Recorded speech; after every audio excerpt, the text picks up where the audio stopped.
Kemudian yang ketiga, anna man hakama bi ghairi ma anzalallah fa huwa taghut. Kalau kita berhukum dengan hukum selain Allah, kita ridha dengan hukum selain Allah, tidak mau, ini untuk muslim ya. Orang beriman kepada Allah Azza wa Jalla berhukum dengan hukum selain Allah, maka orang ini dinamakan taghut.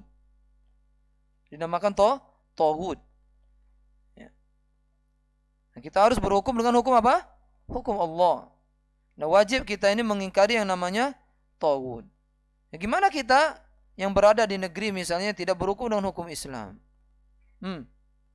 Maka tetap kita harus meyakini hukum Islam itu yang paling benar.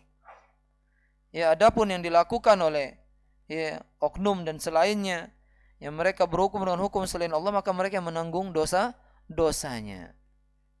Ya, adapun kita tetap tidak boleh ya meyakini hukum selain Allah itu benar, bagus, ya lebih baik dari hukum siapa?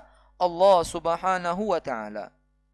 Kemudian yang berikutnya at-tahdzir, peringatan dari tipu daya syaitan.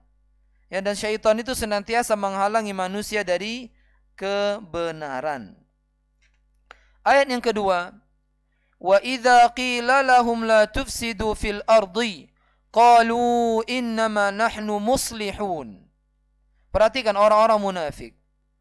Ya, mereka apabila dikatakan kepada mereka, jangan buat kerusakan di muka bumi. Maksud jangan berbuat kerusakan di muka bumi, jangan melakukan kemaksiatan, jangan melakukan kekufuran. Berarti orang-orang yang melakukan kekufuran, orang-orang yang bermaksiat di muka bumi ini merusak alam semesta ini, merusak bumi ini. Yang bumi ini merasa terzalimi dengan orang-orang yang melakukan kemaksiatan di atasnya. Ya, bumi ini bisa bicara enggak? Di dunia tidak, tapi di akhirat dia akan berbicara. Yauma idzin tuhadditsu akhbaraha. Pada hari kiamat bumi akan mengabarkan apa saja yang terjadi di atasnya. Si fulan melakukan ini di hari ini, di jam ini, di detik ini, di tempat ini, itu yang akan dikabarkan oleh bumi nanti pada hari kiamat. Ya. Jadi bumi, ya sekarang kita bisa seenaknya di atas dia. Dia akan mengabarkan dan kita akan dipermalukan oleh Allah Subhanahu wa taala.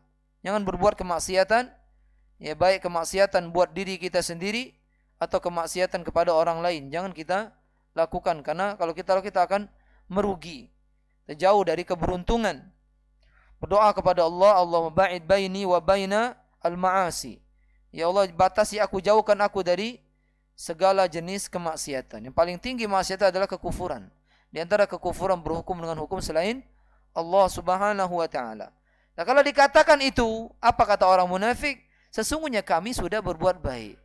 Ini ya, jika hati orang sudah rusak, maksiat itu dianggapnya kebaikan.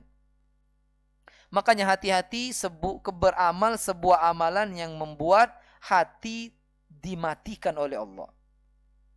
Hati ini bisa mati. Ya, seperti seorang yang hati mati ditutup oleh Allah kalau meninggal ke Jumat 3 kali. Hatinya dikunci, ditutup oleh Allah Azza wa Jalla, mati hati dia. Sehingga nanti dia jika ditegur, dia akan mengatakan apa yang saya lakukan ini baik. Banyak orang munafik melakukan segala jenis kemaksiatan. Mereka katakan kemaksiatan ini apa? Kebaikan. Kami ini berbuat baik. Kami memperbaiki bumi ini dengan kemaksiatan. La ilaha illallah. Na'udzubillah. Ini hati yang mati. Karena hati ini ada hati yang mati, ada hati yang hidup. Hati yang mati jika dia dinasihati, dia tidak akan menerima. Ya, beruntunglah orang yang jika dikasih nasihat dia masih menerima, berarti hatinya masih ada napas hidupnya. Nanti kita ya, selama hidup ini dalam menerima nasihat. Karena agama ini adalah nasihat. Karena orang yang tidak menerima nasihat disebut orang yang sombong. Kemudian kata Allah Azza wa Jalla dalam surah Al-A'raf, tadi surat Al-Baqarah ayat 11. Al-A'raf ayat 56, "Wala tufsidu fil ardi ba'da islahiha." Jangan kalian membuat kerusakan di muka bumi ini setelah bumi ini sudah jadi bagus baik. Bumi ini bagus dan baik dengan ketaatan, rusak dengan kemaksiatan. Kalau kita bermaksiat berarti kita ya memberikan sumbangsi untuk merusak bumi ini. Untuk merusak ya alam yang indah ini. Menjauhi ya segala jenis kemaksiatan, kekufuran, perkara-perkara bid'ah, apa saja. Ini karena ini merusak bumi. Ayat ini ya, memberikan faedah kepada kita, kemaksiatan adalah kerusakan, merusak bumi. Ya, kalau kita melihat ada orang merusak rumah kita, ya, tegur tak? Abi aklau, agak ubur dewek rumahku tuh. Tidak mungkin. Seorang yang memiliki jabatan, gubernur kah dia, wali kota kah dia, melihat negeri dia ingin dihancurkan orang dengan kemaksiatan, maka dia harus menegurnya. Tak kala kaumnya tidak solat, ini kemaksiatan, merusak bumi. Perintahkan mereka solat. Ya, kalau tidak solat gaji kamu kecil. Ya, makanya muncullah yang kalau nak sembahyang ini dulu. Ya kan? Apa namanya itu? Apa? Pinjer itu, ya? Pinjer ya? Nah itu. Sudah tuh tidak sembahyang begini. Yang penting nempel ke situ. Lah bagus, tapi harus dipantau lagi. Dan pahalanya besar buat para pemimpin yang perhatian dengan masyarakatnya. Karena kemaksiatan, meninggalkan sholat, kemaksiatan yang sangat besar, membuat kerusakan di muka bumi. Maksiat yang paling maksiat adalah kesyirikan, kekufuran. Ya, kata Luqman kepada anaknya, la tusyrik billah, inna syirka la zulmun azim. Nak, jangan menyekutukan Allah, sesungguhnya menyekutukan Allah kezaliman yang paling besar.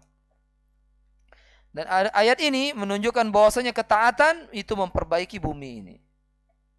Sibuk memperbaiki bumi dengan menumbuhkan ekonomi, menumbuhkan dan seterusnya. Tapi tauhid tidak disenggol, tidak dijelaskan, tidak akan ada perubahan di bumi tersebut. Paham? Ya. Sudah ada negeri yang menerapkan tauhid. Barang tambang cuma satu, pohon cuma satu, tapi Masya Allah. Ya, bukan hanya masyarakat dia yang mendapatkan santunan uang yang bukan sedikit, banyak. Ya. Masyarakat dari negara lain itu mendapatkan santunan dari negara tersebut. Padahal cuma tambangnya cuma satu. Ya, pohon yang terkenal cuma satu. Yang lainnya rumput tanpa buah. Itu pun tidak banyak. Ya, secumpuk daerah situ, secumpuk daerah sini. Tapi Masya Allah, karena mentauhidkan Allah, Allah jaga negeri itu, Allah kayakan negeri itu. Ya, paham maksudnya kan? Subhanallah. Mudah-mudahan Indonesia pun nanti mentauhidkan Allah Subhanahu wa ta'ala.